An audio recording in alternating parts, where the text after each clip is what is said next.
আমাদেরকে যাতে রাজপথে না দাঁড়িতে হয়, তাই স্যার আপনি অবলম্বন সবাইকে বসে এই একটা সিদ্ধান্ত নেবেন, আজকের মধ্যে যাতে আমরা একটা সান্ত্বনা নিয়ে ঘরে যেতে পারি। আর নয়তো অনির্দিষ্ট কালের জন্য আমরা শহীদ পরিবার, আহত পরিবার, সারা বাংলাদেশের মানুষ যেভাবে 5ই আগস্টে ঝাঁপিয়ে পড়েছিল, আমরা সেভাবেই শাহবাগেই থাকবো। আসসালামু আলাইকুম ওয়া রাহমাতুল্লাহি ওয়া বারাকাতুহু। আবু সাঈদ মুক্ত, সব সালারা বাটপা, সব সালারা বাটপা, 1 2 3 4। 1 আগস্ট 2025-এ দাঁড়িয়েছি। এই 24 জুলাই বিপ্লবে আমরা রক্ত দিয়েছি, জীবন দিয়েছি। আবু সাঈদ মুক্তরা জীবন দিয়ে গেল, আমরা রক্ত দিয়ে গেলাম। 1 বছর পার হতে চলেছে, অন্তর্বর্তীকালীন সরকার শুধু বয়ান করে করে যাচ্ছে, এখন পর্যন্ত জুলাইয়ের ঘোষণা এবং সনদ দিতে ব্যর্থ হয়েছে।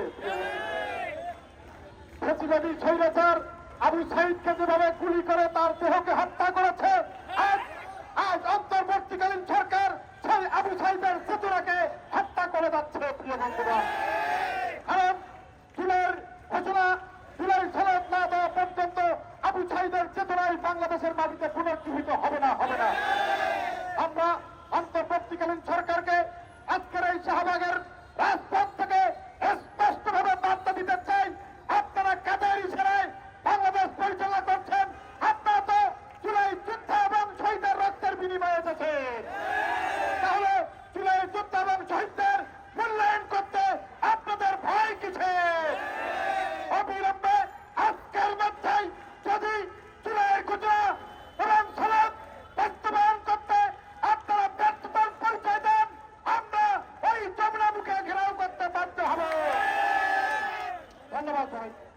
না সংগ্রাম, আপক না সংগ্রাম, ও দালালিরা রাজপথ, এই আবু সাঈদ মুক্ত, শেষ হয়নি যুদ্ধ। আবু সাঈদ মুক্ত, শেষ হয়নি যুদ্ধ। ও দিয়েছি তো রক্ত,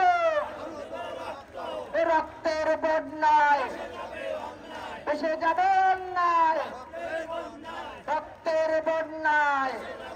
জুলাই সনদ দরকার, ইন্টারিম সরকার।